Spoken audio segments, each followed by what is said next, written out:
We continue to look within to recognize exactly just whose experience is really influencing how you view others who don't look or behave like you. I'm going to encourage you to allow only your personal experiences to guide your life. Many of our prejudices are created by our willing acceptance of someone else's story. We cannot always know if these stories are real or invented. We cannot know how much these stories were elaborated or manipulated. We cannot know what element was woven in from the media or Hollywood. We often create wild imaginings with our mind that influence our thoughts, words, and behaviors, and yet another story we then share with others. Know and trust your source. The best source is your own life. In the wake of the peaceful protests, the call for change and racial equality that is taking place around the globe, we must take responsibility for our own thoughts and actions, and our contribution to the spread of unconfirmed stories. We are each called to awaken to the source of our thoughts. Is it fear or is it love? Basically, all emotional responses can boil themselves down to these two concepts. Is it fear or is it love?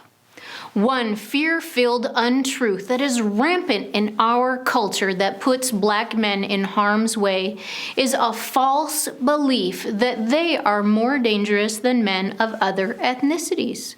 In my own life, I have never been on the receiving end of violence from a man who is Black, Asian, or Hispanic.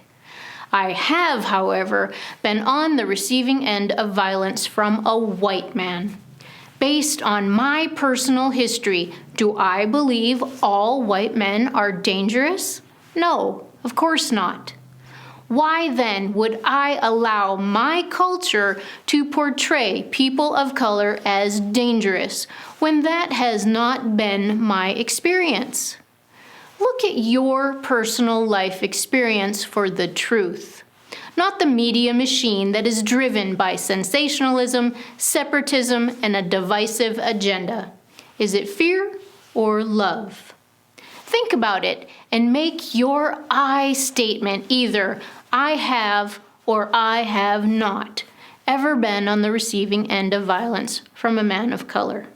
Speak from your personal truth. Your words are influencers in the world. Be a force to end the false stories being spread.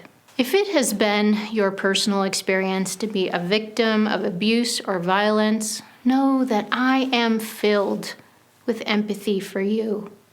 I know the healing journey you walk. I've realized that it was an individual that caused the suffering, not a gender, not a race, nor ethnicity.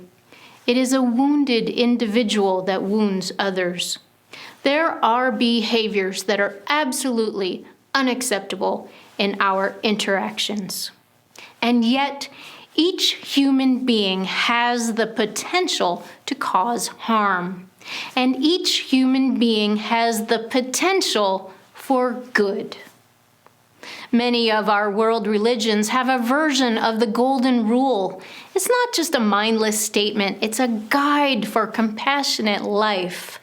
Treat others as you want to be treated. Strive to be the kind of person that is kind and sees with their heart. I make it a point to look for the good that I know to be in every person. I also pay attention to my intuition to recognize if others are emanating oneness or an aggressive, harmful energy, behavior, or words. I judge others by my personal experience alone, not someone else's opinion, story, or set of beliefs. American author William Faulkner said, "Never be afraid to raise your voice for honesty and truth and compassion against injustice and lying and greed.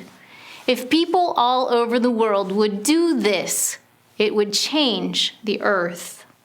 Thanks for watching today. To learn more about us and how we can support you, and how you can help to deepen the anti-racist work that is being done, visit our website at spark-unity.org. Like us on Facebook and subscribe to our YouTube channel. Look for the good in everyone, including yourself, and trust your heart. Let's change the world. Namaste.